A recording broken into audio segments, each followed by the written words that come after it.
За бүгд нь энэ өдрийн мэндийг дэвшүүлж байна. Урлагтай яриа ээлжид подкастын дугаар нь өнөөдөр ингээ эхлэх гэж байна. Өнөөдөр би сонин 2 зочин урьдсан байгаа. Гэхдээ манай энэ подкаст эхлэхээс өмнө би сонсож байгаа, үзэж байгаа хүмүүст хандахад та бүгдийн дэмжлэг тусалцаа их чухал шүү. Манай Монголын урлагийн зөвлөлийн хийж байгаа ажлыг дэмжих нэг хэлбэр нь бол манай подкастыг олон түмэнд бас хүрэхэд туслаарай гэж би хүсмээр байна. За ингээд би зочдоо танилцуулъя. Өнөөдөр Ноён уул Эрдэнэ компани гүйцэтгэх захирал Хатагтай Төвшинбаяр. Дуур бүжгийн Эрдмийн театрын ерөнхий удирдаач Тэлмэн Учир нар одоо манай подкастт оролцож байгаа. Тэгээ би зочдоо товчхон өөрсдөө танилцуулна гэж хүсэж байна. Төвшинбаяр захирлыг би өөрийгөө танилцуулна гэж хүсье. За баярлалаа. За танд олон бас зочиндоо хамт орох гэж байгаа, подкаст хамт орох гэж байгаа зочиндоо бас энэ өдрийн мэндийг хүргье. За намайг Төвшинбаяр гэдэг. За намайг одоо хүмүүсүүд World Wine компаниг үүсгэн байгуулагч гэдгээр нь бол ихэнх нь бас таньж мэдэх байхаа гэж бодож байна. За анх одоо 26/7 энэ компани үүсгэн байгуулсан. Тэгээд эх жил одоо компани маань 30 жилийн болох гэж байна. За энэ хугацаанд бол дарсны соёлыг зөв талаас нь тийм ээ, эрүүл мэнд талаас нь, зөв зохистой хэрэглээ талаас нь монголчуудаа одоо таниулах ажлыг л одоо хийж байгаа юм л бүсгүй байна да. За компани чинь тухай болон үйл ажиллагааныхын талаар ер нь юуны соёлын талаар дараа бид нар явцын дунд нэлээд дэлгэрэнгүй ярина. Ингээд дараачихаа зочныг өөрийгөө танилцуулна гэж хүсэж байна. За юун түрүүнд урьсанд баярлалаа. Тэгээд энэ өдрийн мэндийг хүргэе. За намайг Тэлмэн Учир гэдэг улсын дуур бүжгийн Эрдмийн театрын ерөнхий удирдаач одоо албанд одоо ажиллаад яг ерөнхий удирдаач болоод жил хүрээгүй явж байна. За яг зүгээр удирдаачаар бол 1 жил гарan ажиллаж гисэн. За тэрнээс өмнө бид өөрийн театртаа бол хийл хөгжимчнөр 7 жил ажиллаж байгаа. Тэгээд Солонгос улсад бол удирдаач мэрэгчлэр суралцаад тэгээд төгсөөд буцаад одоо театртаа ирээд яг удирдаач мэрэгчлэр ингээд ажиллаа гэдээ явж байгаа. Тий. За та хоёр манай урлагийн хүлээж авсанд их баярлалаа. Монголын урлагийн зөвлөл үндсэндээ би подкаст болгон дээр ярьж байгаа. Бид нар яах гэж ийм ажлыг хийгээд байгаа юм бэ? Үндсэндээ их хингийн урлагт дуртай улсууд их олон байгаа. Гэхдээ тэр болгон тэдэр ууцах цэг нь бас тэр болгон нийлдэггүй. Тэгэхээр манай нэг ууцах цэг нь манай подкаст гэж ингэж ойлгож байгаа. Нөгөө тээгүр урлагийн талаар хүн болгон мэдж байгаа юм шиг мөртлөө тэр болгон нарийн ширийн юм нь бас төдийлөн сайн мэдэхгүй. Тэгэхээр бидний урьж байгаа зочид маань энэ ажлыг дэмждэг, тусалдаг ийм хүмүүс маань бол илүү мэдээлэл өгөөд тэрнийхээ ачаар одоо арай өргөн хүрээллээр энэ асуудлыг илүү ойлгодог, илүү мэдэрдэг, илүү таашаадаг болох байхаа гэж бид ингэж найдаж байгаа. Тийм ч учраас энэ подкастыг эхлүүлсэн. Тэлмэн Учир одоо хэд настай вэ? Би яг 30 настай. Саяхан 30 хүрсэн. За баяр хүргэе. Гайхамшигтай. Мундаг байна тий. Баярлалаа. Ингээ та нар боддоо чулуунгаа, жамсранж, бүрэнбэх, туулай хүү гэд энэ алдартай удирдаачдын шин залгамжлагч нь одоо бидний өмнө сууж шít 30 настай энэ залуу ингээд өнөөдөр Монголын хамгийн тэргүүлэх театрын ерөнхий удирдаачаар ажиллана гэдэг бол гайхамшигтай. Ингийн тулд чамаа зүгээр годомжинд явж явах чинь авцраад одоо ингээд энэ ажлыг хийгээрэй гээг нь мэдээж хэрэг. Ингийн тулд чи өөрийгөө харуулах ёстой байсан. Өөрийгөө бэлдэх ёстой байсан. Тэр талаар яриач хаана яаж сурсан, юу хийж исэн тухайга. Тий. Ерөнхийдөө би бол хийлч мэрэгчлээ. За тэгээд мэдээж хийл хөгжмийг бол балчир багасаа сурдаг. Тэгэхээр ерөөсөө 1-р ангиасаа л 1-р ангийн өмнөх бэлтгэл ангиасаа л хийл гэдэг хөгжим би өөрөө ч энэ одоо ямар учиртай хөгжим гэж мэдэхгүй тэгэл тэр хөгжимтэй ингээд амьдрал маань холбоотой болж эхлээд тэгээ ерөөсөө хийл хөгжмөр 11 жил сурч төгсөөд тэгээд би хөгжмийн найруулагч мэрэгчлэр ер нь бол сурсан юм. Тэгээд ерөнхийдөө хөгжим одоо хийх дуртай гэх юм уу компьютер дээр Тэгээд энэ зохиолч талаараа ингэж сонирхож сурж явж байгаад би хажуугаар нь дөрийн театрт хийлж мэрэгчлэрээ ингэж ажиллаж байхад энэ удирдаач гэдэг хүн удирдаач гэдэг мэрэгжил хөгжимчдөд ямар нөлөөтэй за тэгээд энэ сонгодог урлагт ямар нөлөөтэй байдаг зэргийг тэгээд орны одоо мундаг удирдаач нар театрт маань ирээл ажиллахад бол тэдний онцлог энэ болгоныг анзаараад баг энэ удирдаачийн мэрэгжилт их татагдчихсэн өөрөө ч мэдлгүй нэг мэдэхэд л одоо гэртээ толинд савх барьцсан одоо ингээд хөгжим тавьсан тэрийгэ тогтж явах жишээний удирдах төсөлж явах юм. Тэгээд ингэж сонирхож жагаад тэгээд би яг хөгжмийн найруулагчаараа төгсөөд шууд залгуулад удирдаач мэрэгчлэр одоо Монгол улсын ардын жүжигчин бүрэн бих багш дээр ингээд тань дээр би шав орё удирдаачаар сурья гэд тэгээд ерөнхийдөө бол удирдаачийн гараа маань тэндээс эхлэлтэй. Тэгээд Солонгос улсад одоо Солонгосын урлагийн үндэсний их сургууль гээд байдаг. За Сөүлд байдаг энэ сургуульд бол одоо AMA Art Measure Asian гэдэг тэтгэлгээр тийм 100% тэтгэлэг байдаг. Энэ тэтгэлэгт бол материал өгч тэгээд тэнцээд тэгээд би очиж сурч хаад тэгээд ирсэн. Тэг. Ерөнхийдөө бол товчондоо ирвэл удирдаачийн мэрэгжлийг бол би сүүлд сонгосон санагдсан надад. Би харин их их сонгосон юм шиг санагдаж байна л да. Ягаад гэвэл 30 наснда манай дөрийн театрын ерөнхий удирдаач болно гэдэг бол лавл чи хамгийн залуу ерөнхий удирдаач байхаа гэж бодож байна. Энэ байгууллагын түүхэнд. Үгүй юу? Яг тэр талаар мэдэхгүй. Гэтэ магадгүй тий. Одоо өмнөх үеийн удирдаач нар маань бас яг хамгийн анх ерөнхий удирдаач болохтой эдэн настай байсан юм бол гэтэ бараг бах шүү. Бараг хамгийн. Гэхдээ юу Төвшинбаяр энэ чанзарч нь одоо үндсэндээ шинэ үеийнхний үе эхэлчээд байж энэ ч бол та нар бол залуу байна. Гэтэл шоу бүр тэрнээс илүү залуу улсууд өнөөдөр удирдах, тэргүүлэх энэ шугамн дээр гараад ирчихсэн одоо ажиллаа явуулж байна шүү дээ. Бид нар хатагтай Төвшинбаярыг өнөөдөр тохиолдлоор уураагүй. Их олон шалтгаан байж байгаа. Үндсэндээ манай энэ урлагтай яриа подкастын маань ивент итгэгч энийг одоо яг явуулах боломжийг олгосон хүн бол манай Төвшинбаяр захирал. Дээр нь манай Монголын урлагийн зөвлөлийн удирдах зөвлөлийн гишүүнээр одоо нэлээд хэдэн жил ажиллачлаа. Тэгэхээр Монголд уран бүтээл хийдэг энэ чиглэлээр ажилладаг их олон хүн worldwide баярлаа гэж хэлэх ёстой байдаг байхаа гэж би боддгийн. Тэгэхээр энэ тухай өөрөө юу гэж бодож байна? Харин тий.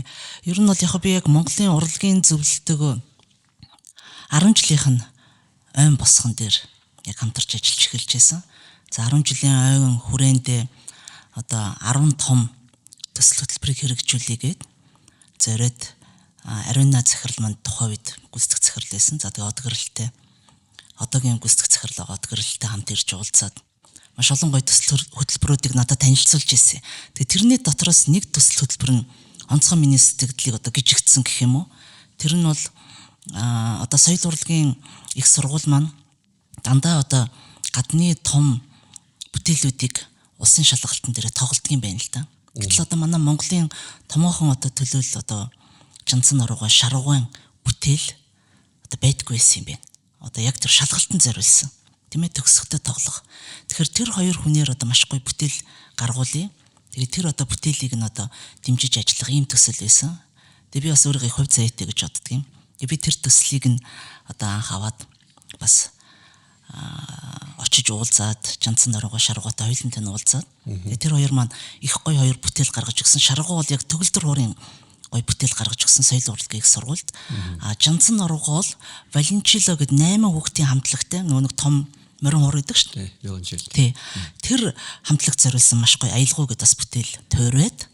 Тэгээд тэр бүтээлүүдээ бид нэр соёл урлагийн их сургуульд хүлээлгэж өгөөд бас нэг өөрхөн тэнд бас нэг жижигхэн концертын танхимд тэр концерт бүтээлүүдээ үзээд ингээд одоо сайхан юм шиг санагдаж байна тийм ээ. Тэгээ шаргуу бол амис хэрүүн байсан. Тий.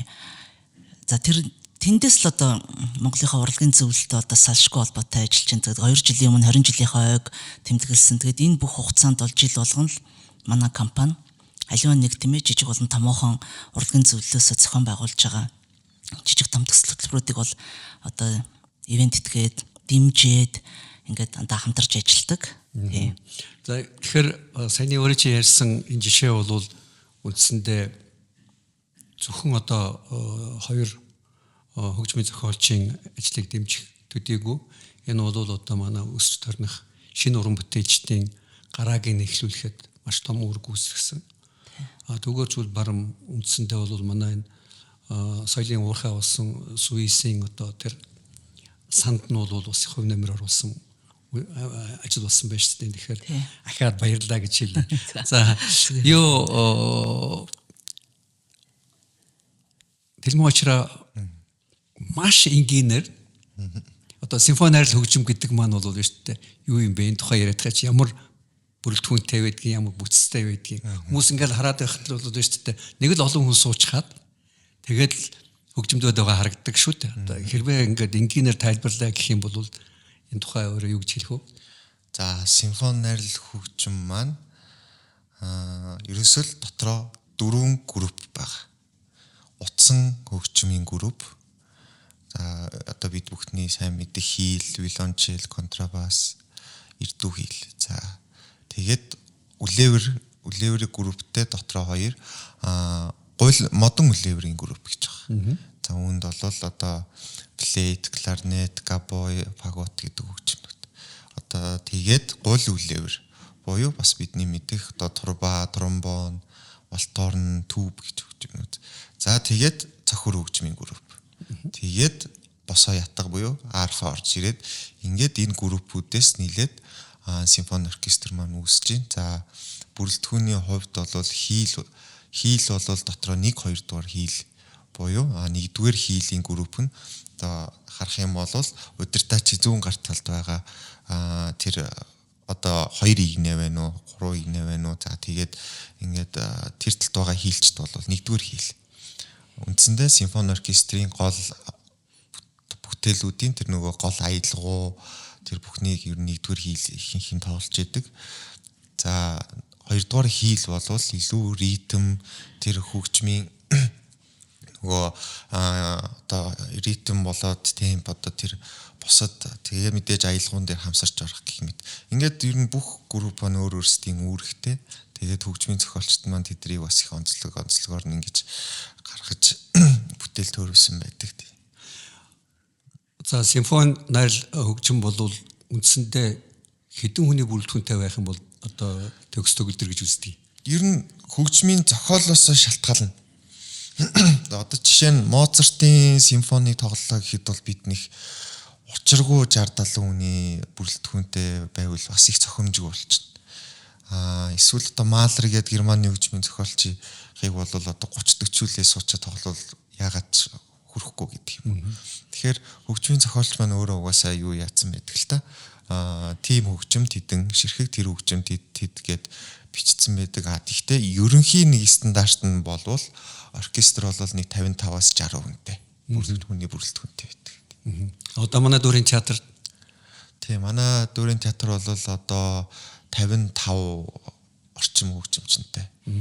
Үндсэндээ бол тэр шалгуур биелүүлж байгаа юм байна шүү дээ. Тий, тэгээд одоо энэ дунд маань болохоор гэрээт ажиллаж, за тэг үндсэн ажиллаж тэгээд ингээд нийлээд ерөнхийдөө нэг 55 арай хүрдэг юм а тэр орчимтэй.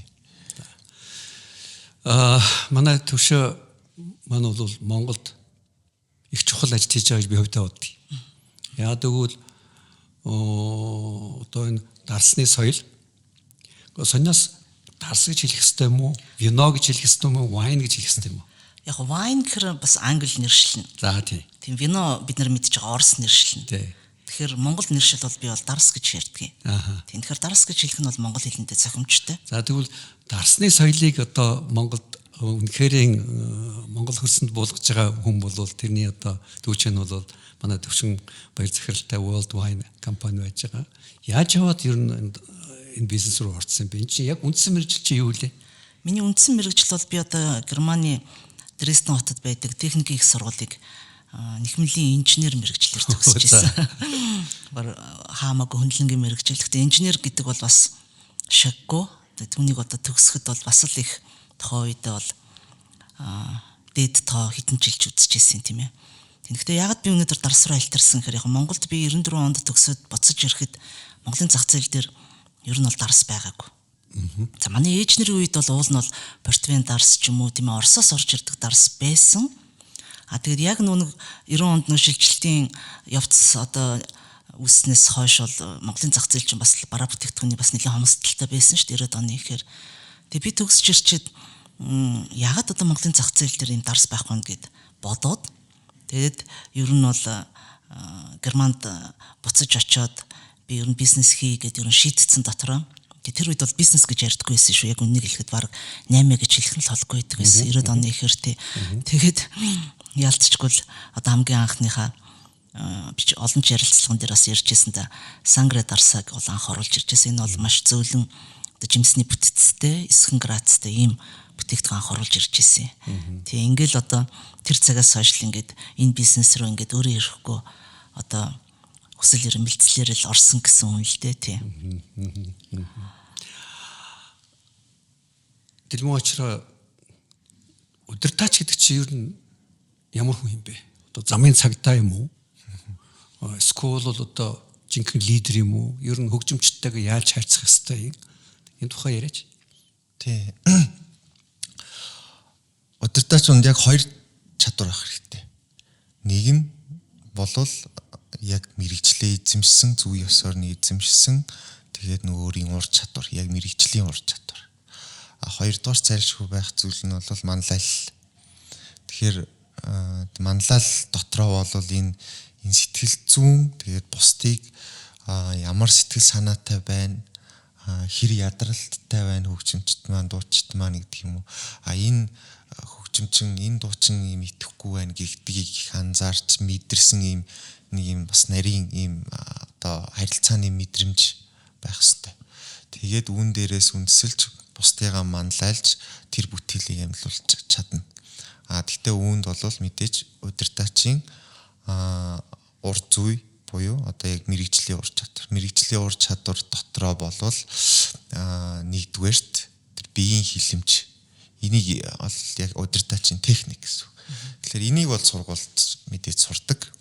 Энийг бол багш дээр маш нарийн ажиллаж биеийн хөдөлгөөнд ялангуяа тэр гарын бүх хөдөлгөөн өөрийн гэсэн тогтсон нийршилтэй байдаг. Тэгээд эдрийг эзэмших эзэмшихтэй эн чинь зүгээр нэг дуурайгаад болцдгүй. Яг өөрийн болгож ингэж эзэмших. За тэгээ хоёрдугаарт хөгжмийн нөгөө бусад мэдлэг боловсрал одоо гармон гэдэг юм уу, хөгжмийн онол тэр мэдлэг. За тэгээд энэ хоёр дээр нэмэгдээд түрүүний ярьсан манлайл. За ингэжээж удирдаач бол яг одоо үүрэгт ажиллаа сайн хийж чадна. Тэгэхээр юу мэдээж хэрэг удирдаачийн үүрэг асар их гэдэг нь бол ойлгомжтой юм шүү дээ. Чин зөвхөн оркестраа удирдах зогсохгүй. Чин тайзан дээр болж байгаа үйл явдлыг бол ажиж явах хэрэгтэй. Хэрвээ дөөр бол дөөрийнхаа тэр одоо өрнөдлийг бол хэрхэн цааш нь авч явах уу? Бүжгэн жижиг бол энэ дээр одоо ямар темптэй явах уу, ямар ритмтэй явах уу, өсрэлтэнд нь хүртэл яаж тааруулах уу гэх та нарт бол хийх ажил давхар зэрэг нэг дор их олон ажил хийх хэрэгтэй юм шиг байна тийм үү? Тий, яг үнэ. Ерөнхийдөө нэг дуур маань гэх юм бол одоо нэг 2 бат роман шиг ийм цуцаантай нот байгаа. Тэгэхээр энийг ерөөсөө тэр дуур 2-3 цаг тоглоход яг ингээл уншаал дуустдаг. Тинчээ бол бүх хөгжмийн тэмдэглэгээнүүд үүнийг бол партитур гэдэг бидний удирдаачдын нот гэсэн. Тэгэхээр тэрийг бол зүгээр одоо юу гэдэг яг ингээд уншаад ингээд удирдна гэвэл бүтэхгүй асуудал. Тэгэхээр яатсан байх хэвээр тэгэхээр тэрийг үндсэндээ бүр эртнээс судлаад ойлгоод өөрийн болгоод дөөр бол тэр үг болгоных нь Итали дөөр байх юм бол тэр Итали үг болгоныг нь монголоор мэдчихэдэг, орчуулгыг мэдчихэдэг энэ дуучин юу тулаад байгаа. Энэ дээр нь энэ хөгжим яаж гарах хэвтэй гэдэг ч юм уу. Тэгэхээр нэвт судалсан тэгээ өөрийнхөө биедээ оруулсан. Тэгээд өөрийнх нь нөгөө онцлог одоо удирдахчийнхаа тэр чадварыг би аль хэсэгт нь ийм хөдөлгөөн аль хэсэгт нь гэдгээ хүртэл тооцоолчихсан. Тэгээд ингэж ороод тайзан дээр байгаа дуучид иргэн тойронд гарт байгаа хөгжимч зэргийг ингэж нэг өөр юм болгож ингэж ангидж авч явдаг. Тэгэхээр ерөнхийдөө маш сайн удирдах байгаа бүтээлээ судалсан мэдж ойлгоцсон байх хэрэгтэй. Тэр их зузаан партитурыг та нар бол өөртөө баг явдал тунд нь ингээ эргүүлээд байгаа харагдав. Яг үнэ тий. Тэгээд тэгэхэр ч нэрчтэй баг хэрэг байгаа мó үгүй юу гэж зарим хүн асуух байхгүй. Харахгүй шахав штэ эргүүлээл. Тэгэхээр тэр бол өөртөө үндсэндээ бол бэлтгэл ажил ямар их байдаг гэдгийн нэг жишээ байна. Энэ дээр одоо дохиур гэх үү юу гэж хэлж дээ тэр нэг нарийн яг монголоор бол тэгэл дохиур тий. Тэгээ орсоор одоо палчка гэдэг одоо бид нар палк гэдээ яриас шүү дээ. За тий. Тэгэхээр дохиураар догтдаг удирдагчд байж гэн илүү гараараа ажилдаг, хуруугаараа ажилдаг. Тийм тэрний ялгаа байна уу? Энэ ерөөсөө энэ дохиур буюу энэ батон гэж англиар ер нь байна. Тий, энэ маань ер нь ямар зориулттай юм бэ? Тэгэхээр энэ маань бол ерөөсөө л хүний гар ингээд уртаашаа ингээд одоо удирдлаа гэхэд тэр хол байгаа 50 60 одоо хүн тэ одоо найралдуу байхад тэгэхэд хамгийн хойно зогсож байгаа хүн бол яг цэвэр гараараа ингэж удирдахад бол их харагдахгүй. Тэгэхээр энэ дохиур маань өөрөө хүний нөгөө нэг тэр гарыг одоо нэгсэндээс нэмэлтээр сунгаж өгж байгаа юм хэрэгсэл гэсэн. Энэ маань үүсэл нь бол ерөөсөө удирдаачийн үүсэл маань эрт дээр зүгээр энэ чинь юм очирт таяг гэдэг юм ерөөсөө юм одоо нөгөө пап ламнууд одоо нэг христийн шашиндуудыг юм таягнууд байдаг шиг тийм таягаар ингэж хэмжээ өгч ингэж удирддаг байсан маа. Бүр анх. За тэгээд Францын хөгжмийн зохиолч удирдаач Люли гэдэг яг удирдах жахтай аваачаад хөлөө аваачаад зоогоод тэгээд шархлаад тэгээд тэр нь хүндрээд одоо идэлээд гэх юм. Тэгээд нас орж исэн. Тэгээд энэ маань өөрөө явандаа тэгээд үүслийнхээ явцад ингэ багссаар байгаад одоогийн хэлбэртэй байна. Тийм тэгэхээр энэ бүх юм бас их учир начиртай байх. Тийм тэгээ нөгөө ямар бүтээл удирдах гэж байгаас шалтгаалдаг. Одоо юу гэдэг баг составтай тий одоо Моцартын нэг хөнгөн ийм аялгау серенад ч гэдэг юм уу иймэрхүү юм тоолоход бол миний хувьд бол нэг тэр одоо тохиурын хэрэг байхгүй. Зүгээр ингээд хоёр гараараа удирцсан илүү хэвтэйхэн гэдэг чинь. Би ягаад өнөөдөр та хоёрыг өрсөн бэ гэхээр миний ойлгож байгаагаар бол сайн дарс, сайхан дарс, сонгодог урлаг хоёр бол бас холбоотой. Их олон сонгодог бүтээлүүдэд бол дарсыг магтсан, дууссан, тэрийг бол одоо ингээд тайзан дээрээ хэрэгэлдэг иймэрхүү тийм мизансценууд юу энэ үзэндээ байдаг шүү дээ тийм ээ. Одоо La Traviatагийн хамгийн алдартай одоо хүн болгон мэдээд байдаг хундганы дуу жишээ нь Alfredo Violeta хоёрын дуулдаг тэр ари бол одоо ингээд бараг хүн болгон мэддэг. Тэгэхээр дарс ер нь хамгийн энгийнээр хэлэх юм бол дарсны тухай хэдүүлээ товчхоо ярьчих. Дарс одоо ер нь хид хідэн төрлийнх байдгүй. Дарсыг бол шүү дээ яаж ангилдаггүй. Энэ тухай. За тэгээ би нэг бас товчхон мэдээлэл өгөх зүг болоо гэж бодож байна. Гэхдээ нэг үе бодвол бас манай монголчууд дарсыг бас зах цухаас нь мэддэг болцсон тийм ээ. Тэгэхээр дарс уучлаарай. Би ингэж бодож байгаа байхгүй. Бидний ярьж байгаа их олон юм бол хүмүүсүүд мэддэг юм бид нар ярина. Гэхдээ тэрийг мэддэггүй улсууд нь мэддгээсээ илүү олон байхгүй. Тийм учраас би бодохдоо бол өөртөө бидний ярьж байгаа юм бол мэддэг улсууд нь бол сануулаад мэддэггүйд нь бол өөртөө мэдээлэл болоод шинэ мэдлэг болоод очих хэрэгтэй болов уу гэж бодоод магадгүй би их энгийн асуултуудыг та нарт тавиад байж болох юм шүү. Тэгээ яг ер нь бол дарс өнгөний хувьд 3 өнгө, цагаан, ягаан, улаан. За дэлхий дээр ер нь бол 2 хүн бүсэл хүртэл усан үзэн моргож байгаа. Гэхдээ бидний иддэг усан үзэн биш. Энэ бол дарс иддэг усан үзэн бол болцсон хамаагүй жижигхэн. За тэгээд бараг одоо дэлхий дээр 1200-аад төрлийн сорт байгаа. Тэгэхээр хойд өргөргийн нэг 30-аас 40, өмнөд өргөргийн 40-аас 50 зөвхөн энэ бүслүүр нутгуудад л ус үзмийн дарс ургаж байгаа. Тэгтээ яг дарс гэдэг, тийм ээ. Уучлаарай. Тэгэхээр дарсыг ч нь бол шүү дээ бид нар хуучин ертөнц, шинэ ертөнц гэж бас ангилаад байгаа. Ангилаад байгаа, тийм. Тухай яриач дээ бас. Тийм, шинэ ертөнц гэдэг нь бол ерөөсө европчууд орж байгаа. За хамгийн том байр суурь эзэлдэг улс орн бол мэдээж Франц. Хуучин ертөнц. Хуучин ертөнцид нь, тийм ээ. Хуучин ертөнц буюу old world гэж хэлж байгаа. За тэнд бол Франц орж байна, Итали орж байна, Испани орж байна, Герман орж байна, тийм ээ. За эдгээр орнууд ингээд төлөөлөд. За шинэ дэлхийн орнууд гэдэг нэр яагаад гарсан хэрэг мэдээж одоо 2000 жилээс дээш одоо дарс хийх туршлагатай түүхтэй энэ ард түмэн бол New World гэдэг дээрээ шинэ дэлхийн дарс гэдэг нэршлиг гаргадаг нь энд ямар улсууд орж байгаа гэхээр Калифорни, Нью Зеланд, Австрали, Аргентин, Чилч гэдэг юм уу тийм ээ, иймэрхүү орнууд. Өмнөд Африк бас орно. За тэгэхээр мэдээж эдгээр улс орнууд бол Европоос усан үзмийнхаа модыг шилжүүлэн одоо тэр нутагт авчиж суулгаж өөрсдийнхөө одоо цаг уурт тохируулж одоо шинэ сортуудыг гаргаж авсан байдаг. Жишээ нь одоо Австралийн Shiraz усан үзмийн сорт бол Францын Syrah усан үзмийн сорт. Одоо эцэг сорт нь тэр байхгүй юу тийм ээ. Тийм. За Pinot Noir бол одоо жишээ нь Калифорнид авчиж ургуулад Zinfandel гэдэг ингээд нэр өгсөн байх жишээтэй. Тэгэхээр энэ нэрнүүд одоо Cabernet Sauvignon, Chardonnay, Merlot, Sauvignon Blanc гэдэг байгаа чинь бүгд сортуудын нэр, усан үзмийн сортуудын нэр багхгүй юу? Тийм. Энд дазгийн мэдээж эдгээр сортуудад бол юу нөлөөлдөг вэ гэхээр бас улс орны тухайн одоо terroir гэж хэлдэг. Terroir-оор юу хэлдэг юм гэхээр хөрс жилийн одоо дундаж температур, жилийн дундаж одоо нар шарж байгаа байдал, за чиг тэгэл одоо ямар одоо газар тариалж байгаагаас налуу газар байна уу, тэгшхэн газар байна уу тийм ээ.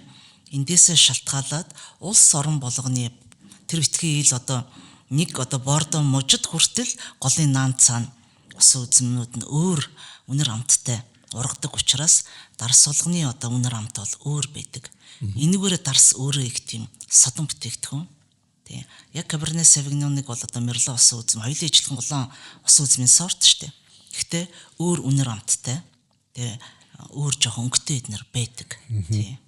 Нэг нь хатуулгын хүртлээрээ өөр. Хатуулгын ч хүртэл өөр. Тийм.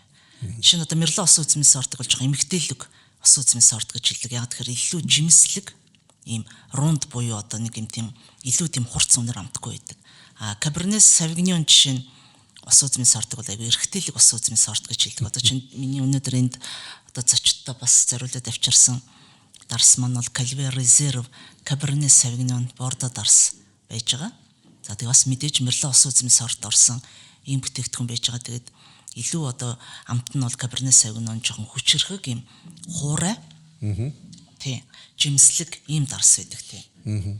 За нэгэн тавцсан юм чинь бид нар хөнхөө хамгийн эхлээд бол дарсыг таних тулд уул нь бол одоо өнгийг хардаг л да. Нэгдүгээр алхам бол өнгийг харна. Ер нь бол дөрвөн алхам байдаг. За энэ өнгийг харахад бол мэдээж одоо гранат жимсний өнгөтэй гэж хэлдэг. Манайхаар бас черич гэж хэлдэг. Гүн улаан өнгөтэй одоо бадмаарг өнгөтэйч гэж хэлдэг. Тийм ээ. Хөнгөн ягаан өнгөтэйч гэж хэлдэг. Тэгээ илүү одоо нөгөө доор нь цагаан салфетик юм уу цагаан алчуур тавиад харуул өнгийг илүү тод хардаг. Тэгээ өнгө бол их гой тунгалаг байх хэвээр. За хоёр дахь алхам бол мэдээж хэрэг одоо үнэрлэн. Тэгээ үнэрлэхэд бол маш гоё одоо олон төрлийн одоо зөөрлөж хэлсэн тэр гоё жимсний үнэр амтууд байж идэг. За ялангуяа одоо бордо улаан дарснаас бол гоё бүрэлдэсгэн нэрс хад ойн хар жимсүүд гэж хэлдэг. Ийм үнэрүүд үнэртдэг. За бүр онцгой олон жил дарсан бордо дарснаас бол заримдаа цигар тамхины хадгалдаг одоо модон хайрцагны доторх үнэрч гэдэг юм уу, дугуйны хаймрын үнэрч гэдэг юм уу, хар кофений үнэр. Цагаан дарснуудаас нь бол гоё тропик жимс тийм ээ. Одоо ногоон алим гоё сарнай цэцэгч гэдэг юм уу гэдэг маш гоё одоо үнэрүүдийг одоо зөөрлж хэлдэг. Гэхдээ яг үнэхээр энэ үнэрүүд нь бол бас үнэртдэг. Тэгээ дарсны одоо яг жинхэнэ одоо хамгийн дээд мэрэгчлэлийг эзэмшсэн хүмүүсүүдийг бол sommelier гэж хэлдэг. Дэлхийд дээр бол 300 sommelier байдаг. Тийм тэгээд тэр 300-аад. Тийм 300 маш цөөхөн тийм. гэдэг шүү Хамгийн багадаа 9 жил 11 жил сурж иж энэ мэрэгчлийг эзэмшдэг. Тийм тэгээд төлбөрөө төлөө шалгалтандаа унвал дахиад суралцдаг.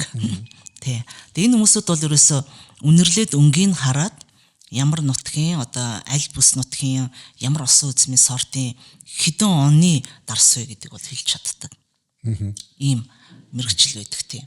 Тэгээд дүрт халах бол мэдээж хэрэг амтлаад одоо завжиндаа үлдчихэж байгаа амтыг одоо мэдэрдэг байгаа. За их баярлалаа. Тэгэхээр юу тэгээд дээр нь улаан дарсыг чинь хэрэглэхийнхаа өмнө бол бүглөөг нь авчихад жаахан гүлээгээ тийм ээ агаартай бас холдуулаад тийм. Тэгэхээр бол илүү амт нь илүү мэдрэгддэг тэр букет нь илүү тодорлог гэдэг үстэй тийм ээ. Одоо жишээ нь резерв гэж бичсэн улаан дарс бол хамгийн багадаа 12-оос 18 сар хамгийн багадаа заавалчгүй царс модонд ороход бол дарсан байх хэрэгтэй байдаг. Тэгжиж шилэнд нь дардаг. Тэгэхээр агаргүй орчинд одоо бүглөөг нь таглалцсан байдаг учраас дотор дарсыг одоо онгойлгоод хүртэхийнхаа өмнө маш гоё тэр дотор нь байгаа тэр бүкэ буюу тэр гоё үнэрийг гаргахын тулд бол 1-2 цагийн өмнө өндөр зэрэглэлийн дарсыг бол онгойлгоч тавиад тэгээ одоо хундгандаа хундгалсны дараа бас гоё эргэлдүүлээд одоо агаартай одоо илүү хольж одоо гоё тийм үнэрийг нь задлж өгч байгаа юм. Тэгэнгүүт амт нь их гоё зөөлөрдөг. Шууд задлангуудаа өндөр зэрэглэлийн дарсыг хүртэх юм бол ер нь бол одоо цоргисон хүчтэй үнэр амт өөртөө өгөхөд бол тийм тааламжтай байдаггүй тийм ээ. За тэгээд мэдээж бас өндөр зэрэглэлийн дарсанд бол декантерыг бол ашигладаг л да. Тийм. Тэгээд декантер гэдэг маань бол том амтай тийм дарсаа амьсгалуулж байгаа тийм шилэн бүрэн кисап байдаг тийм. Тэрэнд хийснээр бол дарсаг илүү гоё амьсгалуулж байгаа. Амтыг маш гоё зөөлрүүлж чинь гэсэн үг. Тийм. За их баярлалаа. Дарсны тухай яриад баймаар байна. Гэхдээ эргээд сонгодог урлаг руугаа очие. Одоо манай хөгжимчид тухайлбал одоо чиний оркестрийн хөгжимчид ямар хөгжмөөр тоглож байна? Хуучин одоо намайг залуу байхад бол өстэй бид нар чинь өөр хэмээн тэр болгон сайн хөгжмөөр тоглоход хэцүү байсан баг. Улс ч гэсэн тэр тал дээр бол боломжийн юм л олдог байсан болохоос биш одоо тийм том сонголт байгаагүй баг. Өнөөдөр ямар байдалтай байна? Түрүүн манай зочин хэлжсэн 90-ад онд бол өстэй юм хэцүү байх үед бол бас хэцүү байсан юм ховор байсан гэж. Би бол одоо сандгийн миний гэргийн бол дөрвжгийн эрдмийн театрын орлогч даргыг яг 80-ад оны сүүлч 90-ад оны ихээр бол хийжсэн байхгүй. Тэгээ манай гэрт ямар том асуудал ярьдаг байсан гэж. Оркестр сууж байгаа эрэгтэй хөгжимчдийн хар амьсыг хаанаас олох вэ гэдэг. Тийм яриаг бит хоёр ярьдаг байсан. Тэгэхээр одоо өнөөдөр бол та нар их өөр орчинд, өөр нөхцөлд хүлээж байгаа явуулах боломжтой болчлоо. Усаас ч анхаарч байгаа байх. За театр ч өөрөө ус нэлээд мэрийж байгаа байх. Дээр нь дэмждэг усууч гсэн бас нэлээд мараад ирсэн байгаа байх. Энэ тухай яриач. Хөгжмийн хувьд ер нь үлээвэр хөгжмүүд маань бол одоо Японы Yamaha гэж брэнд гэдэг штэ. Тэгээд тэдний бүтээгдэхүүн, тэдний хөгжмийн зэмсгүүд төлхөө эргэлж байна. За үүн дунд харин ганц нэг гоцтол хөгжим маань нөгөө өв залгамжилж ирсэн одоо эртний гавьяат эртний ч байх нөгөө өмнөх үеийн гавьяат хөгжимчдийн одоо хэрэгжилж байсан, тоглож байсан тэр Александрч гэдэг юм уу нэг ганц нэг Европ хөгжмүүд бий. Утсан хөгжмүүд маань бол ер нь ихэнх нь сая 2010-ад оны үед 15-6 оны үед байна. Монгол хөгжмүүд голцоо. Одоо Монгол мастер төвшин төр гэж одоо мастер гэдэг. Тийм тэгээд одоо нөгөө улсаас төсөв одоо батлагдаад тэгээд тендер зарлаад үүндээ нөгөө хөгжим худалдаа авал. За үүнд бол төвшин төр мастер оролцоод тэгээд шалгуур хангаад тэгээд ерөнхийдөө бидэрт бол хөгжим хийж өгсөн манай театрт. Тий, ерөнхийдөө давгүй байгаа. Өмнө нь бол тэгэл зарим нь хятад хөгжим, зарим нь орос хөгжим, зарим нь нөгөө Сузуки гэдэг нэг Япон хөгжим, зарим нь одоо өөрсдийн хувийн нэг герман хөгжимч гэдэг юм уу ийм байдалтай байсан бол. Одоо бол дийлэнх нь яг тэр монгол хөгжим барьж байгаа. Тэгэхээр одоо бид нар өөрийнхөө Stradivarius болж ийн гэсэн үг үү? Тий. Тийш тэ нэг талын бол ясны бол тийм аа. Гэхдээ энэ дээр би нэг хавчурганд нэм хэлэхэд бол Монгол улсад энэ хөгжмийн мастер гэдэг хүн ерөөсөө л гарын 5 уран дотор багтахаас гадна сонгодог хөгжимд бол ерөөсөө одоо ганц хоёрхан ширхэг хийл виолончелийг хийж чаддаг хүн бол ганц хоёр ширхэг байгаа байх. Одоо бусд нь бол магадгүй сурж байгаа байх. За үлээвэр хөгжим дээр нэгч байхгүй. Одоо Монгол улсад одоо хөгжимчдийн дотор тулгамдж байгаа нэг асуудал үлээвэр хөгжим маань нэвтрэл тохиолддог. Цууралт үүсгэж гэдэг юм уу. Эсвэл одоо гуйлын үлээрүүд маань хонхоогоод гажих ч гэдэг юм уу. Даралт нь гацах ч гэдэг юм. Энэ үед хөгжимчд хөрх өөрсдөө янзлаа суугаад байдаг. Уг нь эний чинь одоо Европ дөр улсад одоо юу гэдэг шууд засварчинд одоо мастертай. Монголд даанч үлээвэр хөгжмөр ингэж тагнасан мастер байхгүй. Тэгвэл сая сүүлд харин нэг хятад улсаас одоо Европын бас Европ данстай ийм одоо мастер урьж авчираад нэг хөгжмнүүд ганц нэг хөгжмнүүдээ нэг бүр сайн янзлуулаагүй ч гэсэн ганц нэг хөгжмөө бол дайжих давгүй янзлуулсан онд шаардлагатай байгаа нь гэх мэт ийм проблемууд бол байна. Тэгээ надад чинь бол тэгэхээр танаас даваад гарчихсан асуудал байна шүү дээ. Үгүй энэ чинь хөгжимчд хийх ёстой ажил биш. Энийг бол жинхэнэ мэргэжлийн усуд хийх ёстой тийм. Тэгэхээр энэ дээр бол хаана анхаарах ёстой юм байна. Дээр нь бас нэг том асуудал зөвхөн урлагийнхан биш. Ерөөсөө Монголд биш. Өнөөдөр авиастай, чадaltaй юм би гэсэн залуучууд нутгаа орхиж яваад байна. Гарч байна те. Тэр нь буруу юм байхгүй. Ягаад гэвэл одоо үндсэндээ тэд нар бол амжиргаагаа дэвшлүүлэх гэж оролдож байгаа шиг байна. Дээр нь бол юм сурыг гэж явж байгаа шиг байна. Дээр нь бол одоо ингээд энэ өөр орчинд бас юм харъя гэж ингээд явж байгаа шиг байна. Тэгэхээр урлагийнхан ч гэсэн яг ийм хувь тавилан бол байж байгаа шүү дээ. Гэхдээ урлаг бол нэг өөр онцлогтой тийм. Урлагийн авиастангууд бол хаанч байсан эргэжиж болдог тийм ээ. Одоо сая манай амар төвшин баритон бол Монголдо ирээд одоо тэр дэлхийн бүх том тайзан дээр дуулж байгаа хүн эргэж ирээд Монголдо ингээд дуулж яхад бол бид нар олдж байгаа шүү дээ тийм ээ. Яг тэрнтэй адилхан одоо бас манай Ариун Баатарч гэдэг юм уу өөр одоо бас дуурийн дуучид гэдэг юм зарим нэгэн балетийнхэн хүртэл бол одоо бас гадаад ингээ яаж яа.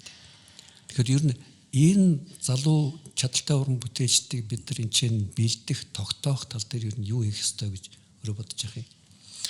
Тогтоох бол шаардлагагүй. Явах ёстой гадагшаага яваад одоо улам хөгжөөд гэдэг юм уу.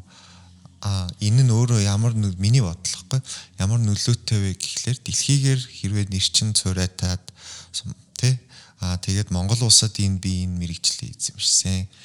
Тэгвэл би дэлхийд ингэж цурайтуулж чадаж байгаа гэсэн одоо энэ ер нь тийм уран бүтээлчд Монгол уран бүтээлчд маань эргээд юу нөлөөлдөг вэ гэхлээр Монгол улсын сонгодог урлагийг сонирхогч сонсогчдыг тодорхой хэмжээнд нэмжээдэг тий дэлхийн анхаарат байхад мэдээж монголчууд анхаарна тийшээ.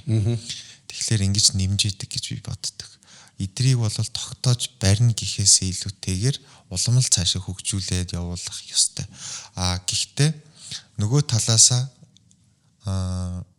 одоо яг манай Монгол улсад байгаа мэрэгжлийн байгууллагуудын хүний нөөц гэдэг юм уу боловсон хүчин маань бол одоо тэгтэр нь дутагдах талтай. Нэлээд дутагдaltaй болчиход байна. Тамаа тэр тусмаа бүр хөгжимчдөр. Тэгэхээр энэ дээр бас анхаарах хэрэгтэй. Энэ мэдээж энэ бол тэгэл явж нөгөө цалин мөнгөний асуудлаас үүдэлтэй гэдэг юм уу.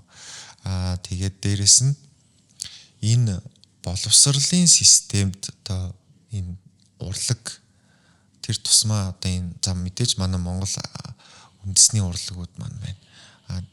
Түүн дээр нэмээд энэ сонгодог урлагийг бас системээр ингэж хүүхдэд багаас нь ойлгуулж байгаа. Одоо ерөнхийдөө бол бусад орнуудад зүгээр энгийн иргэдэн оркестрийн хөгжмөнүүдийг хараад мэддэг, нэрлдэг. Энд кларнет хөгжим шүү дээ. Наа чин тромбон байна. Манай Монголын иргэд бол дийлэх мэдхгүй байх жишээ гэдэг юм. Тэгэхээр ерөнхийдөө ийм бас сургалтанд нь оруулж өгөх хэрэгтэй гэж би боддоо шүү дээ.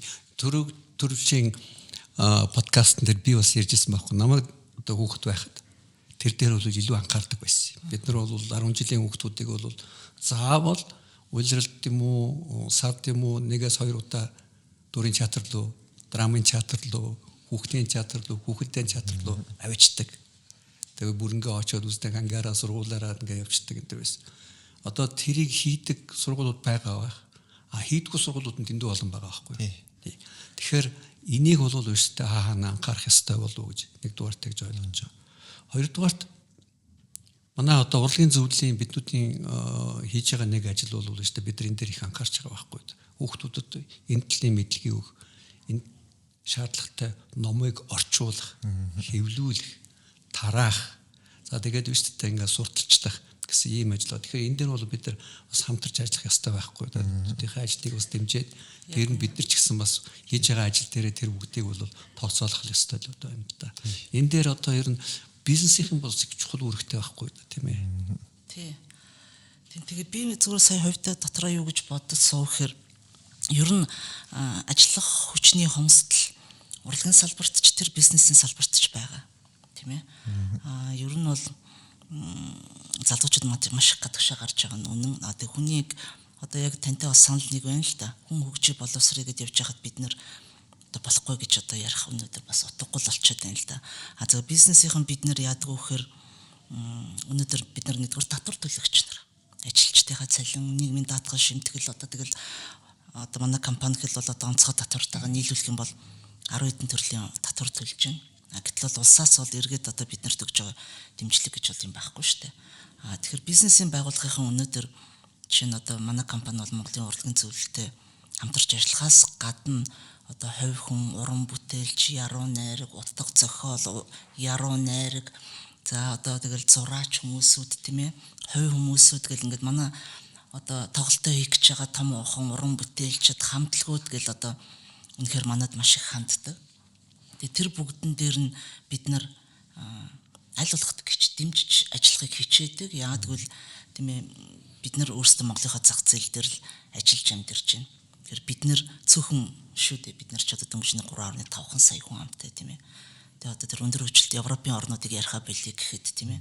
Тийм учраас бол хувь хүнийхээ болон одоо компанийнхаа өмнө хүлээсэн үүргээ бол би юу гэж ухамсарлдаг вэ гэхээр бид нар бол дэмжиж ажиллах ёстой тийм ээ. Ялангуяа урлагийнхныгаа бол дэмжиж ажиллах ёстой гэж бодоод ер нь бол одоо цааргалдаггүй. Тийм ер нь баг одоо Монголын зах зээл дээр хамтарч ажиллаагүй хамтлаг дуучид ер нь цөөхөндөө тэр өнөө тий одоо дэмжиж ажилласныг нь бол тоочвол яриа их болох бах, тоо гарах бах тий. Би бол хувьдаа бол ер нь бол дарс бол ер нь бол бас урлагтай маш их ойрхон бүтээгдэхүүн тий.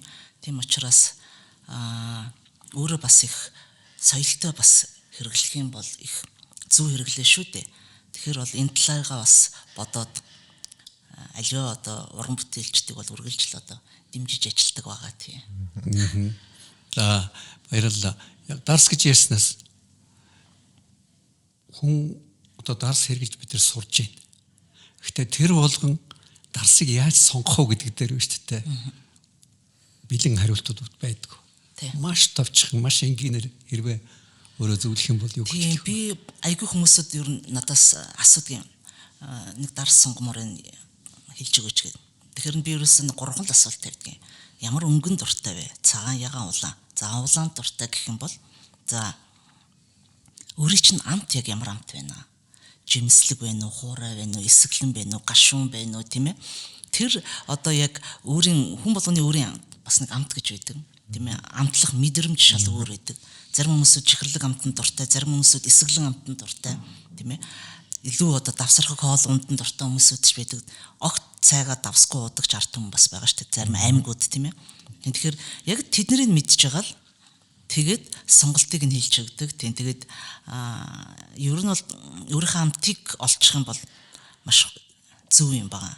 Тэгэхгүй тэгээд өөрийнхөө амтыг олоогүй дургууд арсаа уугаад байвал хизээш тэр хүн сайхан сэтгэл төрдгөө. Тийм тэгээд энэ амьдрал ер нь мууд арс уухад хэтэрхий хайрын штэ гэсэн бас үг байдаг л да. Тийм тэр утгаараа өөрийнхөө амтыг олохын тулд ер нь бол бас манайхан бол нэлээд олон төрлийн бас сургалтууд зохион байгуулдаг төлбөртэй төлбөргүй.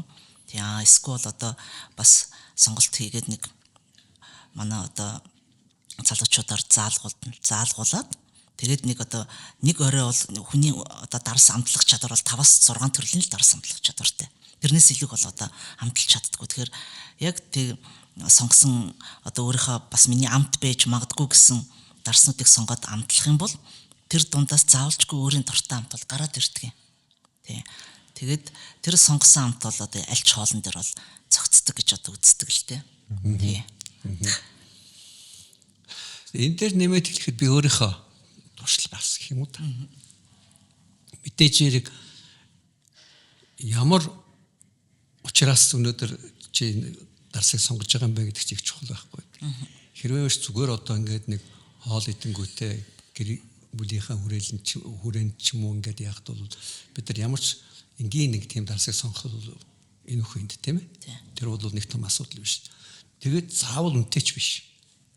Үнэтэй болгон дарс болгон авах юм бол их амттай одоо илүү сайхан байдаг гэдэг бол бас тийм жоохон өрөөсгөл ойлголт гэж үзсэн. Би одоо жишээ нь 25 алтаа бит хоёр Өмнөд Америкаар үргэлжтэй аялал хийгээд явж байхад би сандгийн Чилд очиод дарсны дэлгүүрт ороод тэгээ би тэр эзнээс нийлсэн байхгүй. Хямдхан мөртлөө их сайн дарс санал болгоотгаач гэсэн чинь $3 дарс өгсөн байхгүй. Тэгээ бит хоёр буудалтай авцраад ингээ уусан чинь гайхамшигтай тийм дарс үйжсэн. Тэгэхээр заавал үнэтэй байх шаардлагагүй гэдгийг бол тийм үү? Үнэ. Тий. Хоёрдугаарт үндсэндээ хэрвээ чи их тийм хүндтэй зочныг урьж байгаа эсвэл бол ихтэй тийм тэмдэглэлт үйл явдлыг онцгойлъё гэж бодож байгаа бол сайн чанарын үнэтэй олны мэддэг тийм дарсыг авахд бол гэмгүй гэж би бас зөвлөх байна тийм үү? Зөв яг зөв шүү тийм. Тэгэх юм бол нэгдүгээр тэр дайлуулж байгаа хүн чинь ч гэсэн тэрийг бол мэдэрнэ, баярлна, хүлээн зөвшөөрнө.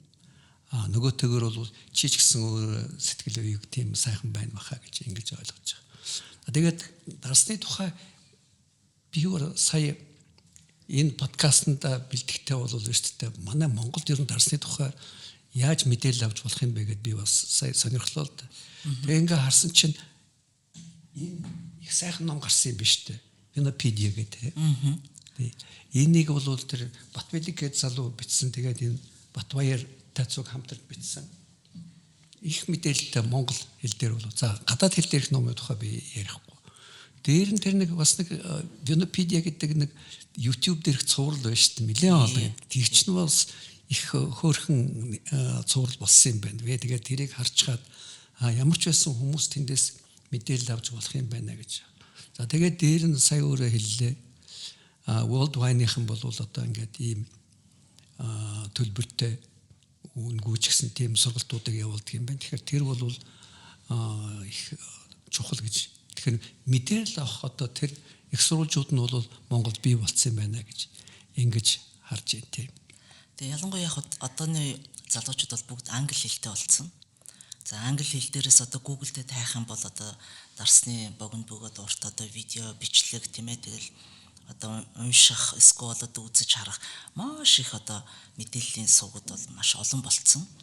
За мэдээж одоо 20 жилийн өмнө дөнгөж дарс оруулж ирж байхад бол тэр сувг нь бол одоо бага байсан учраас бид нар бол илүү төлхөө одоо бичлж их сургалт хийдэг байсан. Тэгээ одоо бол сүүлийн үед бол залуучууд өөрсдөө хайгаад уншаад олоод мэдчихдэг болцсон л доо тийм. Тэгээ бас яг нэмж нэг юм хэлэхэд бол манай монголчууд бас баярлах хэвээр ягаад гэвэл бид нэр Европын болон тийм ээ одоо Калифорни, эсвэл Италийн, эсвэл одоо Францын, Испани одоо хамгийн шилдэг үйлдвэрүүдийн тийм ээ номер 1 үйлдвэрлэгч, дэлхийн номер 1 үйлдвэрлэгч гэдэг юм уу, Европын номер 1 дарсны үйлдвэрлэгч гэдэг ч юм уу энэ үйлдвэрүүдтэй хамтарч ажиллаж яг одоо тэнд нь байгаа үйлдвэрлэж байгаа дарсыг Монголдо зах зээл дээр оруулж ирдэг учраас ямар ч одоо манай компани бүтээгдэхүүний чанарт бол эргэлзэх хэрэг байхгүй. Дээрэс нь бол би бас яг тэгж хэлдэг хүмүүст заавалжгүй дарс үнэтэй байх таалбгүй.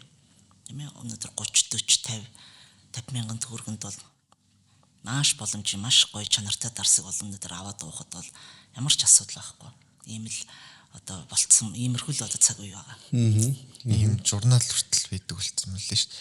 Байдаг ч болцсон ч байх уу дээ. Нэг манай нэг найз гаргасан ийм виноны. За. Тий, тэгээ нөгөө виногоо амталчаад тэгээ тэрийг ингээд тэмдэглэх тийм зориулттай тийм ийм хөрхэн ийм журналч байдаг болсон. Тэр нь бас нэг тодорхой хэмжээний ерөнхий юм бас ойлголтуудыг бичиж өгсөн танилцуулах гэж тийм үү. Ер нь их сурвалж бол зөндөө байдаг болсон мөлий. Одоо тэгээд Facebook дээр ороод л тэгэхэд л вино сонирхогчд гэл групп байж л байгаа байлгүй дээ одоо бодвол байгаа тий. Зөндөө байгаа тий. Дарсан дурлагсад гэж ингээл. Йоо би санжилт намайг залуу байхч нэрстэй Монголд үнэхээр дарс байгаагүй байхгүй. Тэгээд түрүүн өөрөө хэллээ Оросын винол байжсэн гэж. Тэгээ Орос илүү одоо Болгарын вино Монголд дарс бол Монголд ирдэг байсан. Дээр нь бол Унгарын Токая гэдэг одоо тэр чихэрлэг тэр дарс ирдэг байсан баг. За тэгээ Молдавын Фитяска гэдэг нэг тийм дарснууд бол зөөлөн дарснууд ирдэг байсан. Бусдаар бол тэгээ тэрийч нэг хэрэглэхгүй. Гол төлөв цагаан архид хэрэглэдэг байсан шүү дээ. Одоо бол хэрэглээний соёл нэг өөрчлөгчлөө. Залуучуудыг бол өөрсдөө юугаар татах вэ? Ямар хэрэглээгээр бол анхаарлыг татах вэ? Тэгээ ямар бюджеттэй ямар санхүүд багтаж одоо тэрийг мөнгө зарцуулах уу гэдэг хүн болгон өөрийн бас дадалтай заншилтай ингээ болж байгаа болохоор бол тэр тал дээр бас их том ахиц гарсан гэж ингэж яаж байна. За урлаг руугаа буцаад бол тийм. Өнөөдөр бид нар ингээл яриад ерөөс тэгтээ харчлахгүй байгаа үстэй. Тийм. Би бол бүр винороо яримаар санагддаг шээ. Тийм. Тэгэхээр энэ сонгодог урлагийн уран бүтээчдэд зориулсан уралдаан тэмцээн хангалттай байна уу? Цөөхөн байна уу? Мэдээж дэлхийн хэмжээнд бол маш их байгаа. Монголын хэмжээнд би Монголын хэмжээнд бол одоо яг миний бодлоор бол ихч биш багч биш байна. За. Тийм, ер нь гайгүй. Хит их уралдаан бас тийм их. Тийм одоо Монголын хөгжимчд маань өөрөө хийдэг байх л тийм сурагчд маань хийдэг байх л. Тэгэхээр маш чанартай харин тэгээд одоо цөөхөн гихэн цаашийн тодорхой хэмжээнд гэхдээ маш чанартай байх хэрэгтэй баг. Ий толон байснаас илүү. Тэр нь зохимжтой байх гэж би бодож байна. Илүү зоригтой, тэгээд илүү өгөөчтэй тий хамгийн гол. Би яагаад ингэж асууж байгаа юм бэ гэхээр үндсэндээ тэр дөрвчийн өөрөө чинь ярьсан том олон улсын дэлхийн хэмжээний уралдаанд орохын тулд нэгдүгээрт бол бид нар дундаасаа өөрийнхөө энэ тойргоосоо бол хүн тодруулах хэрэгтэй бол тийм ээ уран бүтээлч. Тэгээд дээр нь хэнийг дэмжих үү, хэнийг яахан одоо өөгшүүлэх үү, хэнийг түлхэхэд явуулах үү гэдгээ бол харах хэрэгтэй болох байх л да. Тэрэнд бол өөртөө энэ уралдаан бол чухал үүрэгтэй. Гэхдээ би бас өөртөө ч санаа нийлж байна. Энэ хавтгаар болох биш. Тийм ээ. Үнэхээр чанартай, утга учиртай. Яг гэж байгаа гэдэг нь ойлгомжтой тийм ээ. Юунд бид нар бэлдэх гэдэг. Чайковскийн одоо жишээ нь конкурст бэлдэхэд ойлгомжтой тийм. Тэнцэнээс үүштэй бид нар хаашаа явж болох вэ? За дээр нь бол одоо тэр Кардифийн тэмцээнд одоо яаж оролж болох вэ? Италид болж байгаа фестивалуудад бид нар яаж Америкт болж байгаа юмнуудад яах вэ? Азийн одоо энэ хятадд энэ чинь одоо бас мундаг фестивалууд бий болоод эхэлжлээ шүү дээ. Бид нар тэрлүүгээ яаж хэнийг явуулах вэ гэдэг дээр бол энэ бэлтгэл ажил нь болох тэр суурийн тавих тийм тэмцээнүүд Монгол бас хэрэгтэй болов уу? Би л дотроо бодож байгаа байхгүй юу? Тийм байна. Ерөөсөө яг одоо тэр тэмцээнд бэлтгэхт нь бас бэлдэж өгöd байгаа юм шиг тийм бас цаагаараа тийм бодлоготой байх нь зөв. Монголд бол яг хамгийн түрүүнд тийм бодлого байх хэрэгтэй гэж бодож байна. Тэгээд ер нь сайн уран бүтээлчдийг бэлтгэхэд удирдаачийн үүрэг их юм байл шүү дээ.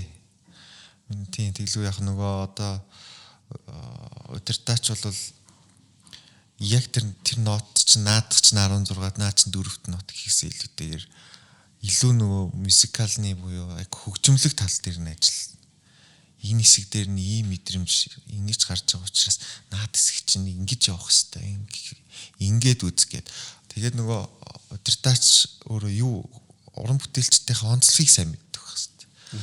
Энэ дуучин чинь энэ хэсгийг ингэж аярахын тулах юм бол энэ хоолойнд илүү гоё юм байна гэдэг ч юм уу те. Тэр тал дээр нь тэрийг их ажиглаж чаддаг. Тэгэхээр тийм учраас бас удирдаач их өгөөчтэй байдаг бах. Тийм ба би ингээд юм хүмүүс уншаад байгаад байсан чинь шээ тэр Анна Софи мутер үйлөө тэр нэг хаттай хэлж байна шүү дээ Германы тий. Тэр чинь нь шүү дээ ингээд дэлхийн хэмжээний хөгжимчин болоход нь Herbert von Karajan нь бол асар их үр гүйцэтгэсэн юм билээ шүү дээ. Нетребкаг шүү дээ одоо ингээд дэлхийн хэмжээний дуучин болоход энэ Гергиев асар том үр гүйцэтгэсэн. Одоо манай Ариун Баатар их гэсэн Гергиев сонгоод тэгэл ингээд аваад явж шүү дээ тийм ээ. Тийм тэгэхээр бол шүү дээ өөрөө чинь бол бас том үүрэг бол энэ өөрийнхөө сайн уран бүтээлчдийг бэлтгэхэд их чухал үүрэг гүйцэтгэл стил юм байна шүү дээ тийм ээ. Тийм үүрэг хүлээсэн хариуцлагатай үүрэг байгаа. Гэтэ энийг бол ёстой л манай багш шилдэг. Удирдаач яг дарс шиг гэдэг. Сайн удирдаач бол яг дарс шиг байдаг юм. Удах тусам илүү чанартай болдог. Тэгэхээр удирдаач мэрэгжил маань өөрөө тийм онцлогтой. Тэгэхээр яг нөгөө удирдаач маань тэгэл одоо 40 хүрээл 50 гараал 60 гараал ирэхлээр зэрэгэл улам л бядтай, чадaltaй, чадвартай болж эхэлж яадаг. За тэгээд энчэнээс харин тэр ургаж гарч байгаа авьяасууд өнгөлөгдөж байгаа уран бүтээлч нар маань ингэж салаалж гардаг бах гэж боддог. Тэгэхээр ийм учиртай байдаг бах. Удирдаачийн мэрэгжлийн бас нэг онцлог. Тэгээд сайхан байна л да үндсэндээ одоо ийм эдэр насан дээрээ энийг том ачааг нуруунд дээрээ үүрээд тэгээд дээр нь хаашаа явах гэж байгаагаа мэдж байгаа, харж байгаа, зорилгоо бол ойлгочихсон. Дээр нь бол одоо манай Тэлмэн очрыг бол хаанаас нь дэмжиж ингээд сонгоод энэ ажлыг бол хариуцуулаад ингээд явуулж ийн гэдэг бол үндсэндээ бид нарыг бол бас тийм гоё сайхан ирээдүй энэ чиглэлээр бол хүлээж байгаа юм байна гэж би ингэж харж байна. Тийм ч учраас би түрүүн анх өөрөө чинь юун дээр амар төвшингийн гала концертын дээр би анхаарсан байхгүй юу? Ийм шинэ ерөнхий удирдаачтай болчихсон. Тэгээд шүү дээ. Ийм залуухан хүн ингээд энэ оркестрыг шүү дээ удирж байгаа мүү гэд би тэгээд тийм ч учраас өнөөдөр энэ подкастнда бид нар өрсөе. Би энэ залуучуудаа гуугаад өөрийг чинь нэгдүгээр танилцъя, хоёрдугаар санаа оноогийн сонсъё. Дээр нь олон түмэнд таниулъя. Яагаад гэвэл тэр нэг их тааруухан анекдот байдаг шүү дээ. Хөгжим сонсгосон чинь уртал нэг нөхөр цаашаа харж гал ингээл далбаг наалахын тэ яах гэдэг нь ойлгомжгүй гэсэн тэр нь удирдаачийн тухай хэлсэн байдаг. Тий, тэр чи яг болсон явдал байсан гэсэн. Тэр үед жамсран жав удирдаач лөө хэмэл намсраа жавгаа ч лөө. Тий, яг нөгөө бригадаар хөдөө тоглолтоор явж исэн чинь нэг үзэгч тэгсэн гэсэн чинь миний хүү холдоодохтой юм үзэх гэсэн гэдэг нөгөө яг тэгжсэн гэсэн. Тэгэхээр одоо тэгчлэх хүн байхгүй л дээ. Гэхдээ тэр болгон та нар наашаага хардггүй дандаа цаашаа харж байдаг. Тэгээд бас олон түмэл мэдэх ёстой. Дээр нь бол удирдаач гэдэг бол зөвхөн дохиод тэр улсуудад ритмийн нөгөөд химнэлийн нөгөөд явдаг хүн биш. Энэ бол шүү дээ. Үндсэндээ тэр оркестр яаж дуурах вэ гэдэг тэр амин сүнсийг бий болгодог, бүтээдэг. Тэгээ тэр улсуудыг үүштэй нэг баг болгож чаддаг. Энэ гайхамшигтай чадвар бол тэр хүнд байх ёстой гэдгийг бол манай үзэгчид, сонсогчид бид нар бол одоо энэ урлагийг сонгож байгаа улсууд мэдэх ёстой. Тэр утгаараа бол бид нар манай энэ урлагийн зөвлөлийн урлагтай яриа подкаст бол бид нар тодорхой хэмжээгээр таниулан мэдүүлэхэд бол үүрэг гүйцэтгэх ёстой гэж бодоод өнөөдөр Тэлмэн очрыгаа бол үрсэн байгаа. Тий, өрсөнд бол маш их баярлалаа. Тий. Энэ тал дээр бас ер нь одоо ингэж урлагийн тал дээр ялангуяа одоо хүмүүсийн тэр болгон мэдээд идэггүй талыг ингэж харуулж байгаа энэ одоо үйл хэрэгт нь бол маш их баярлж байна миний хувьд. За баярлалаа. Дээр нь би одоо бас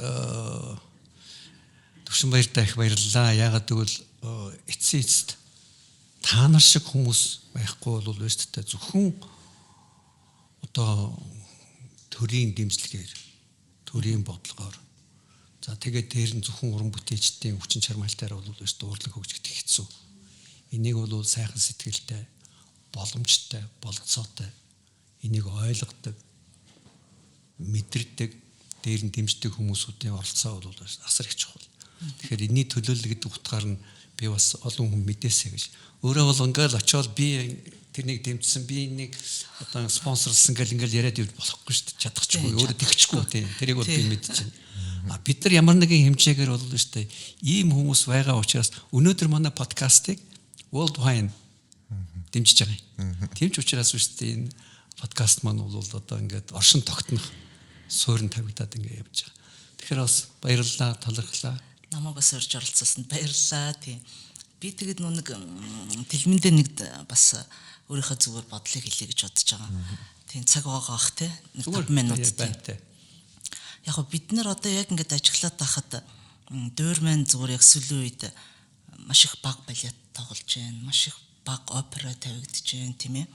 Тэгэхээр магадгүй одоо соёлын яамны дэмжлэг одоо бусад байгууллагуудын дэмжлэг нь бага байхыг ч үгүйсэхгүй. Тэгээ шалтгааныг нь бол би бол сайн мэдэхгүй. Тэгэхдээ бид нар Монголд бол одоо ер нь манай монголчуудын нэг тийм сэтгх байдаг. Монголд бол лаг байна. Монголд бол ста болоод байна гэд. Гэтэл яг монголынхаа хэлийг даваад тэр сонгодог урлаг хөгдсөн газар нь очиход бол бид нар бол ханж одоо тийм ээ одоо зиндаанд нь хүрэхэд бол арай доогуур идэг гэж би зүгээр дотроо бодоод идэг. Гэхдээ энийг яаж бий болгох юм? Яаж тэр одоо сайн сайханлуу тэмүүлж яаж тэдний төвшөнд цуг алхах юм бэ гэдэг бас нэг бодол байна да. Тэгэхээр саяны хэлж байгаа бас ийм томоохон уралдаан тэмцээнд бэлтгэж оролцохоос гадна маш томоохон гоё фестивалуудад оролцох. За энэ Монгол улсаас суугаа маш олон элчин сайдын яамдууд байгаа. Элчин сайдын яамдуудад хандах тийм ээ. Энэ тэнд болж байгаа тэр соёлын томоохон арга хэмжээ хөтөлбөрүүдэд нь хүмүүсүүдээ авч явж оролцуулах. Яг гэвэл бид нар хаана байна гэдгээ тэр дэлхий дээр очисан байна л харж мэддэг. Тийм ээ. Тэгэхээр энэ дээр бол ер нь бол Монголд суугаа олон улсын байгууллагууд болон элчин сайдууд бол би болоод альч томоохон элчин сайдууд бол дэмжих байх гэж боддог. Тэгээд саяхны нэг зүгээр жишээг би дуртахад Францын элчин сайд Себастьян Сүрэн Версай ордны хөгжимчдийг 2 хоногийн хугацаанд авчираад буцаалаа. Тэгээд ганцхан удаа сая дээр тоглолт тавьсан. Тэгээд яг дээр үеийнхээ одоо тэр хөгжмүүд нь байна лээ. Тийм тэгээд ямар тэр хөгжмийн зэмсгийг мундаг эзэмшсэн хөгжимчд ирвэ тэмцээх мөртлөө үнэхээр 2 цаг завсарлахгүй гоё симфони 4 улирал симфони арлыг тийм Вивальдигийн 4 улирал тоглосон. Тэгээд тэр яг тэр эмэгтэй тенор хоолойтой 23 настай залуу контр тенор гэж тийм билээ тийм ээ.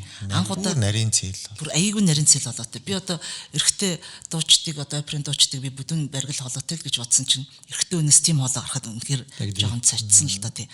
Тэгэхээр би зүгээр юу хэлэх гээд байгаа юм гэхээр Версагийн ордонд одоо манай морин хуурын чуулга очиж тоглоод эргээд одоо Версагийн ордны хөгжимчд Монголд ирж бас бэлгээ барьж ингэж харж байгаа. Тэгэхээр бид нар одоо заавалжгүй ям тамгыг харж тийм ээ хүлээж суухаас илүү өөрсдийнхөө нөөц болцоог ашиглаад бид нар гадаад улс орн руу илүү гарах, тэнд очиж одоо тоглолт тавих, буцаад тэдрээс одоо хөгжимчд авчирч өөрсдийнхөндөө сургалт өгүүлэгч гэдэг юм уу? Ийм коннекшнийг бас их бий болгоосай. Тэгэх юм бол илүү хөгжих юм болов уу гэж хараад байгаа юм. Яг үнэ. Тий. Тэгэхгүй яг өөрсдийнхөө энд байгаадаа бол бид нар болоод байгаа юм шиг өөрсдийгөө бодоод хараад идэг. Тий. Яг би нэг юм л бодолтой байгаа юм тий. Тий, санал нийлж байна. Яг хөө зүгээр манай театрт бол дуур балет баг гол тоглож байгаа бол биш. Харин ч ер нь их тоглож байгаа. Яг бусад театруудыг бодох. Ерөнхийдөө Европын театрууд гэдэг юм уу? Бусад улсын тэр том театрууд чинь нэг дуурай сар бэлдээд тэрийгээ бараг сар тоглодог байхгүй юу? Тэгээд явдаг. Тэгсэн чинь манайх болохоор 7 хоногт нэг байлаад нэг дуур гэж явж байгаа учраас ерөнхийдөө манай Монгол улсын үзэгчид маань бас их адтай юм шиг ингэж хэлж болохоор тэгээд бас их боломжийн үнэтэй тоглодог шүү дээ манайх.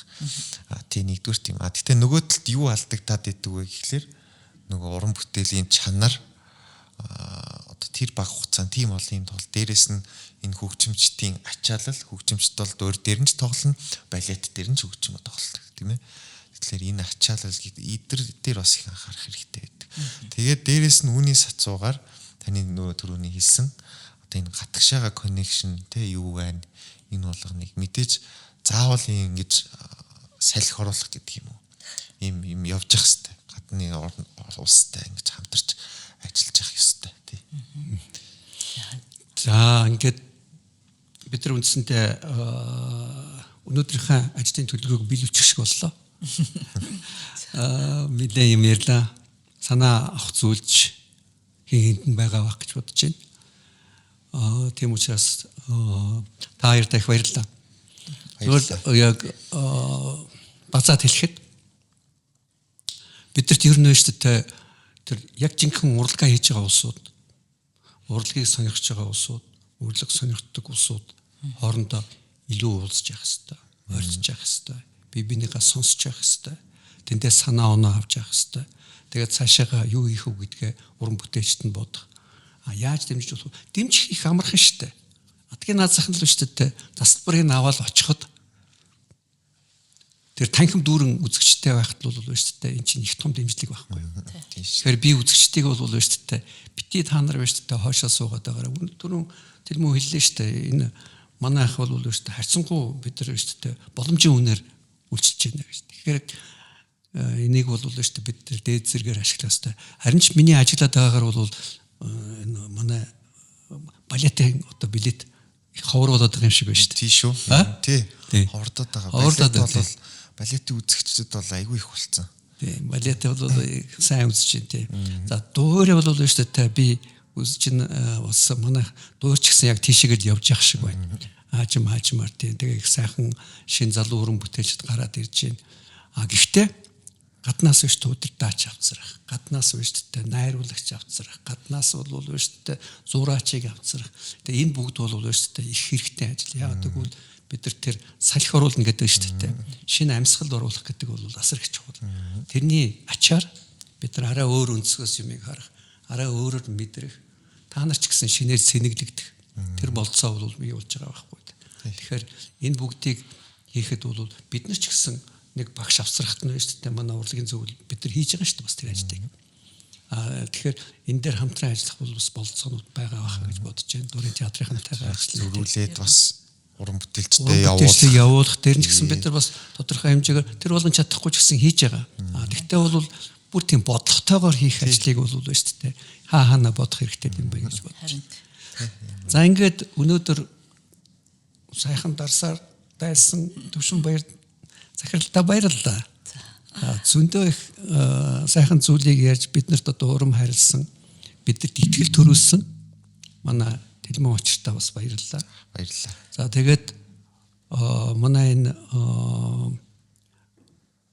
подкаст маань бол шүү дээ бид нар их олон хүний ажлын үр дүнд бол бий болж байгаа. Тэгэхээр бүх оролцож байгаа хүмүүст бол би талархаад ирэхэд гэж бодож байна. Гагцхүү яаж зөвхөн бид гурав хоорондоо ярих биш. Энийг их олон хүн сонсоосаа, олон хүн мэдрээсээ энэ дээр бид нар бас ажиллах хэрэгтэй байхаа гэж бодож байна. Тэрэн дээр бид нар анхаарах болно. Цаашаагаа ч гэсэн ажиллана. Тэгээд тэр нэг лайк гэдэг юмыг дарах чинь их чухал юм шиг байлаа шүү ах дундраа. За дараараа. За баярлалаа. За танд бас баярлалаа. Яа баярлалаа.